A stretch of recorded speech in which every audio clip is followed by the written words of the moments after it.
All right. I start off by giving all praise, honor, and glory to Yahweh, Bashim Yahushua, Bashim Kapodash. Second one, give double honors to our apostles, the G Master Olofwell, and a peace, blessing, salutation to the hopefully elect out there. That consists of you so-called Negroes, Latinos, Hispanics, Native Americans, West Indians, and the dispersed, the scattered, and Bishop Quackaraw from GMS Virginia. This is pretty much going back again to the class we did yesterday, me and the brother Abaya, and just touching on more characteristics, which is needed in these this day of time. It's funny. I might do that. I might do a little. I might do a little spin off to this, but one thing for sure, we all know what. I'm pretty much sure what everybody saw what Drewski has done. Matter of fact, let me see something.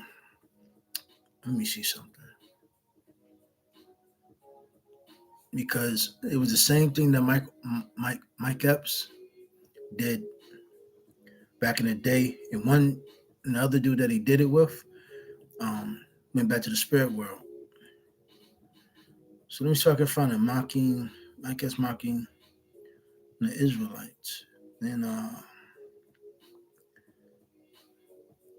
hold on.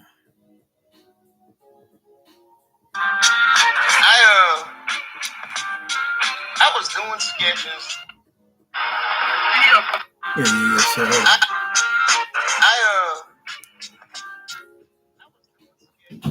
so let this video rock.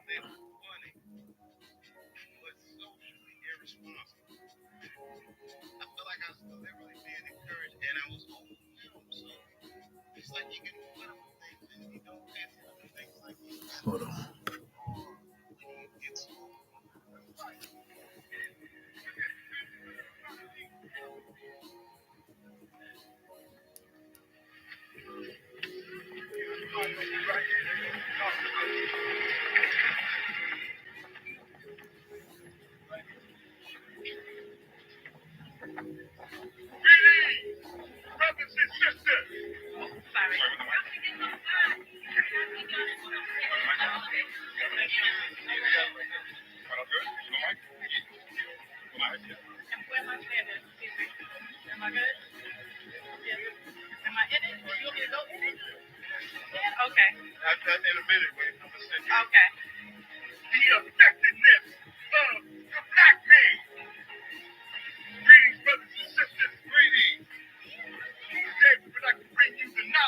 Well, you can watch more on that on your own. Now, hold on real quick.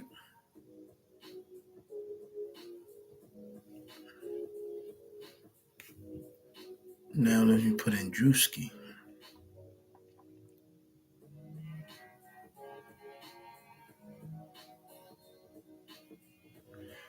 Because pretty much everybody has seen it. There you have it. The skit been re-uploaded to Worldstar Hip Hop and has millions and millions of views. So the scripture talks about how we will be mocked, scorned. We've been told that this is a rebellious house, a stubborn house. People that hate the prophets, the people that hate truth. People that wants to be told sweet things, and a whole bunch of nothings, vain hope and bullshit. But we understand that the Lord is about to send judgment on the 2/3.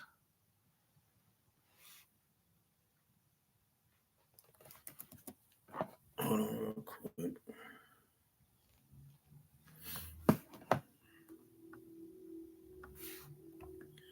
Let me see.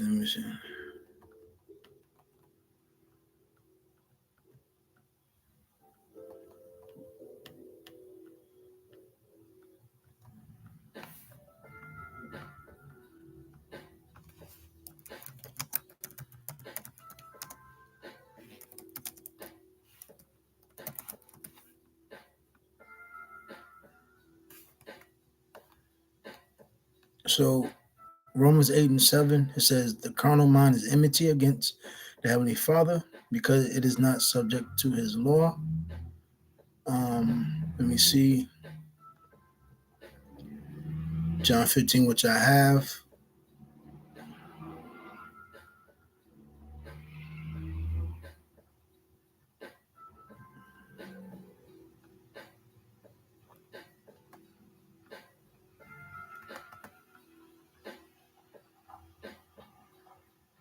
I wish I can.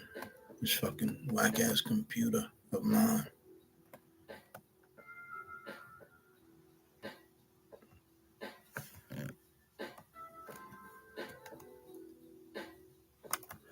Let me do this, Salakio.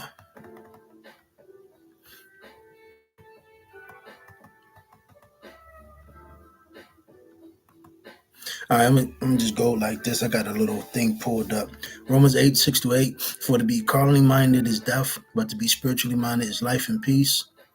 And Jake is laughing at us. They're scorning, they're talking shit against the men of the Lord and the teachers, the prophet. But again, Israel's known for this, but it's all right. The scripture says in what is the second address, the 9th chapter tells you don't worry about the ones that's going to perish, because we know it's going to be many that's going to perish. Just be, roughly paraphrasing, be worried about those that be saved.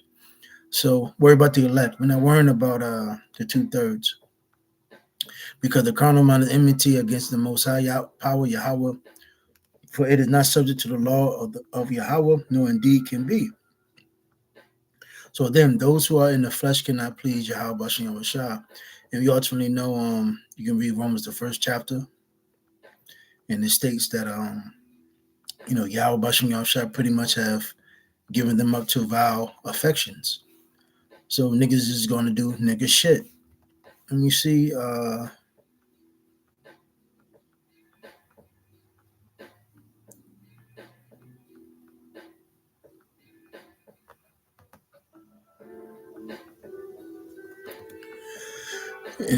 elect is what we worry about, because this is going to go into the characteristics that the elect will have. Ephesians 2, 1-3. And he made alive the elect who were dead in trespasses and sins, because at one time, before we woke up and changed our ways and changed our life and try to live and become spiritual, we were just like the 2/3, in which you once walked according to the course of this world, according to the prince of the power of the air, Esau, the system, his infrastructure, the governance system, and all. Pretty much you're a new Roman American citizen. The spirit who now works in the sons of disobedience, among whom also we all once conducted ourselves in the lust of our flesh. Because so we all conducted ourselves at one time as an American. And what is American? A liberal, individualistic, greedy, lasciviousness, covetous, idolater, etc., etc., fulfilling the desires of the flesh and of the mind, and we're by nature children of wrath, just as the others. But through Yahushua, he brought us back. Verse John 2, 15-17. Do not love the world or the things in the world. If anyone loves the world, because that's why I'm going to Phinehas and Samuel, because they're going to tell you what type of characteristics they will have in this modern day. And that's the same spirit that we have to have, because we're not going to fit in.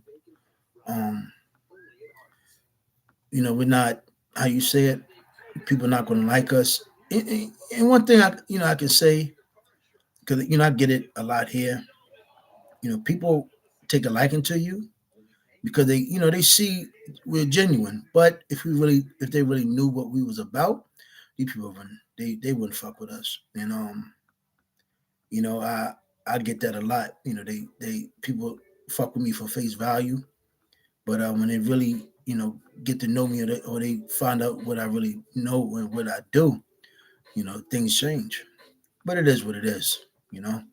So if anyone loves the world, the love of the Father is not in him. For all that is in the world, the lust of the flesh, the lust of the eyes, and the pride of life is not of the Father, but is of the world.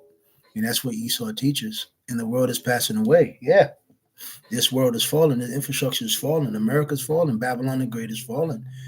Esau's going down. Esau's the end of the world, and starting with the elect, the restoration of righteousness through Yahweh Shah and the lust of it. But he who does the will of Yahweh Bashem Shah abides forever.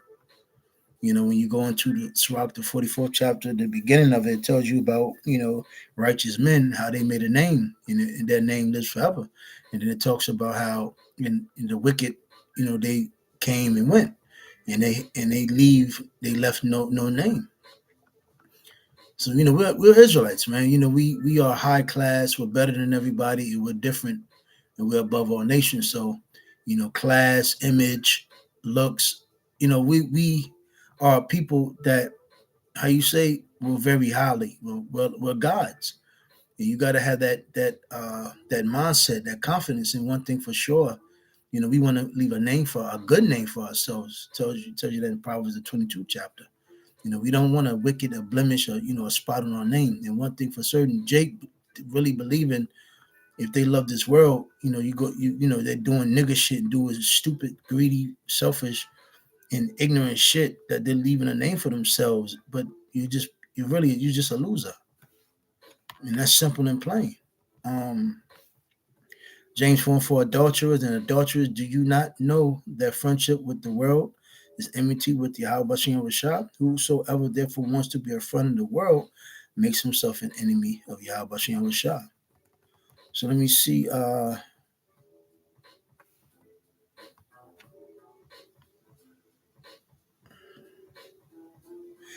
Corinthians 2 and 14, but the natural man does not receive the things of the spirit of Yahweh Shah, for they are foolish to him, nor can he know them because they are spiritually discerned.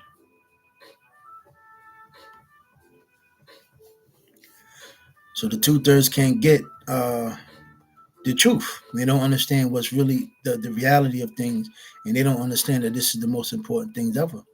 But they go along and do what Drewski has done and Mike Epps, and they think that they're being funny. They look back and see they got a large crowd, a following, millions of views, and they thought that shit was cute. But hey, it is what it is. Let me see.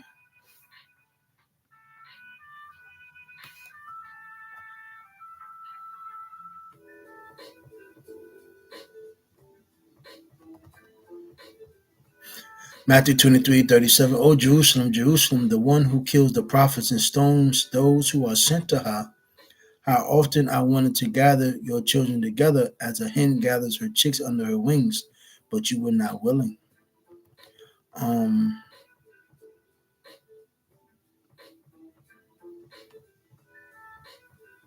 I'm gonna read Romans 1:28 and 32.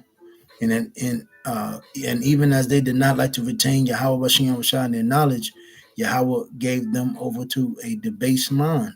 I don't know what version this is.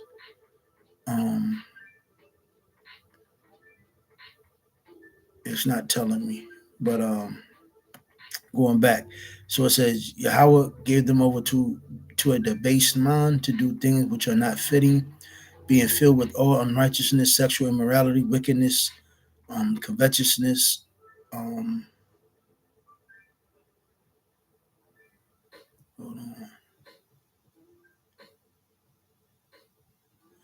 maliciousness, full of envy, murder, strife, deceit, evil mindedness.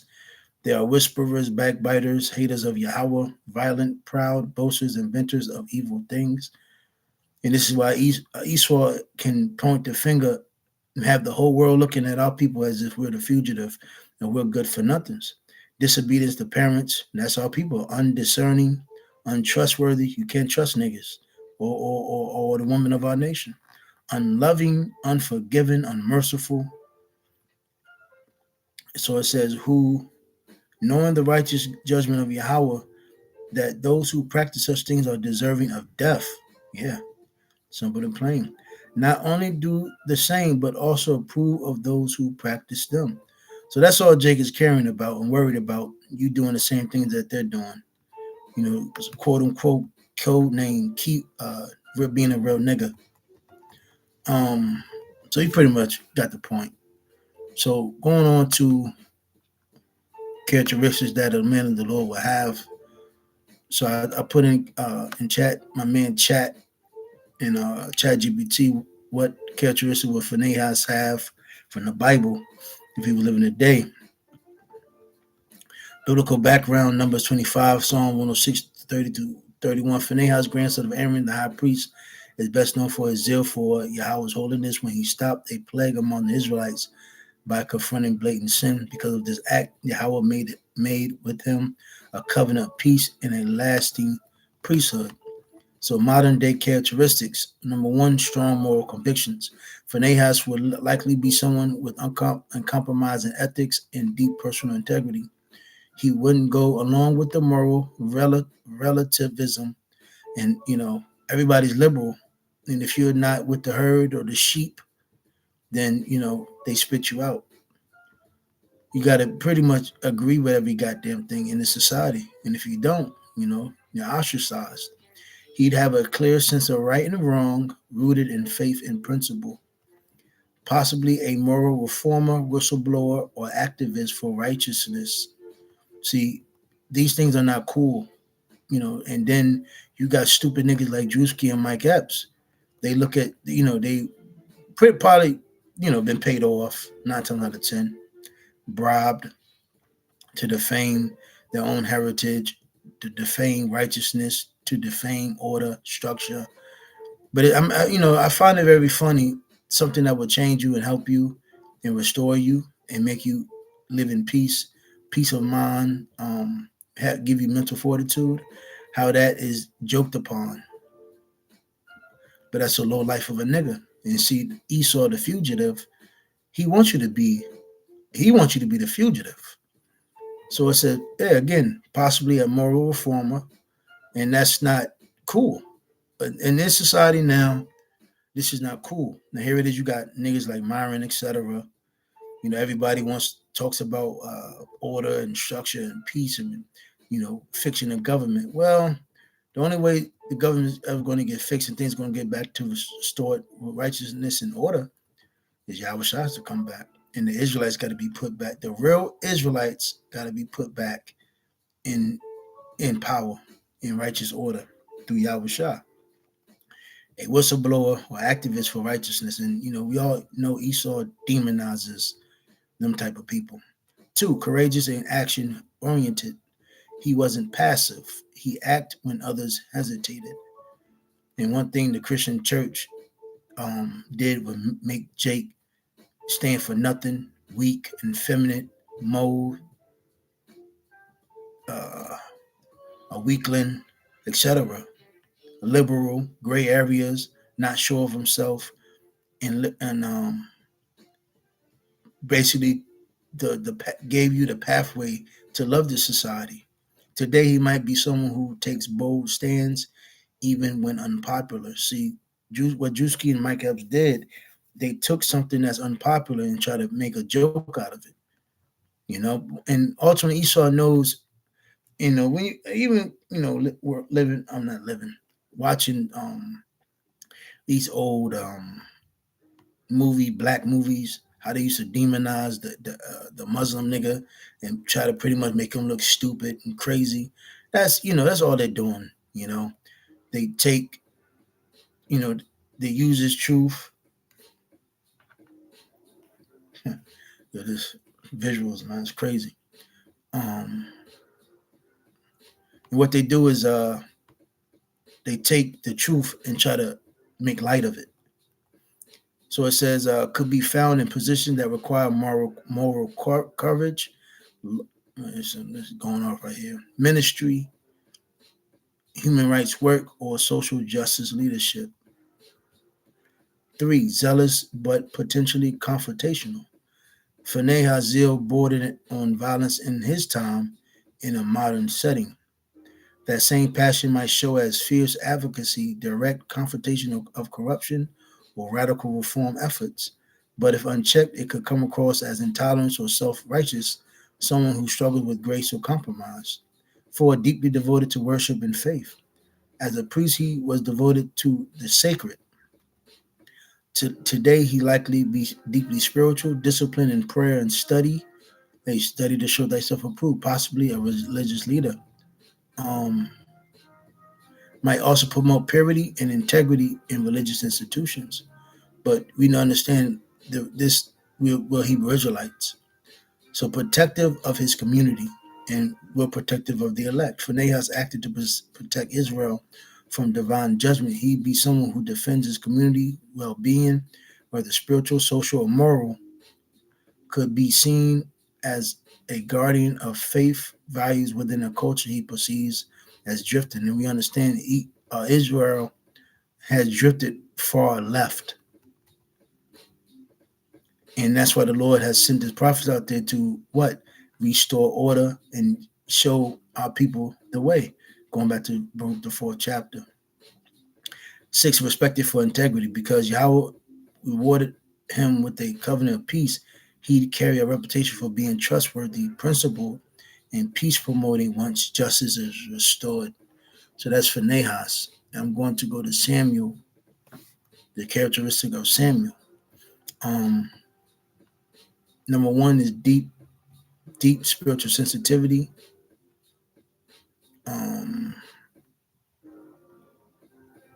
He'd likely be seen as someone with profound moral and spiritual intuition, a person deeply grounded in faith, prayer, and discernment, perhaps a respected religious leader, spiritual counselor, or activist guided by conscience rather than popularity. Because again, this is not a popular thing. You're not going to be popular, Esau is going to destroy your image. He's going to try to make you look bad, look stupid. But hey, ultimately, this is a trick bag. This is a trick. And ultimately, Yahweh Shem Yahushua is steering his the 2/3 into this ditch so he can destroy him. 2, integrity and moral courage. In the Bible, Samuel stood firm for truth, even confronting kings like Saul when they disobeyed Yahweh. Today, he likely be an incorruptible voice for justice, because we're not politically correct. That's why all this going back and forth debating that Captain Tazaria does is fucking pointless, man. Because we're not sitting at the point that where we're at. We don't have to prove not a fucking thing to nobody. We know who we are. We're willing to die for this, man. And me, I'm not even gonna say me personally. How the way bros move and brothers move, we're not sitting down with nobody and trying to go back and forth and prove our case. Man, it is what it is. Fuck you. We're not proving nothing. We know who we are. We know our power, and we're gonna prophesy. That's it. And when you start seeing the plagues hit America, Babylon, don't cry. Man up. Say it with your chest. All that bullshit you talked against the Israelites and us. Hey, when the Lord started jacking up America, say it with your chest. Someone who speaks truth to power, whether in government, religion, or social issues, possibly a reformer, whistleblower, or public ethicist who refuses to compromise integrity for status. And one thing we understand, that Esau loves the weak, broken, stupid, vanity nigger and woman who will compromise their integrity just for a little bit of money or status. 3, leadership and mentorship. In the Bible, he served as Israel's final judge and mentored future leaders like King David. Today, he might be a mentor for young leaders, a teacher, or the head of a community organization focused on building strong, value-based leadership. You see, you got to understand, Israel as a nation, we're supposed to be on a high level, but right now we're on the lowest vibration. 4, humility and obedience. In the Bible, Samuel never sought power. He saw himself as Yahweh's servant and withdrew when his mission was complete. Today, he might live simply, avoiding fame or wealth, perhaps uncomfortable with celebrity culture. Uncomfortable with celebrity culture, because we don't get down with what the celebrities are doing. Why? Because we know what is it? 2 Timothy, I think 6 and 9, if I'm not mistaken. Many have pierced themselves with many sorrows trying to get rich. And I'm pretty sure Drewski took money to advocate what he did, and he's going to be looking very bad very soon. He's already fucking weird shaped. So nigga like that are losers, man. And the nigga that got weird shapes like that, they got to be a buffoon. Someone who leads quietly but powerfully through example. And they see these are the characteristics that we have to have. 5, justice and wisdom. In the Bible, Samuel was known for fair judgment and wisdom in settling disputes.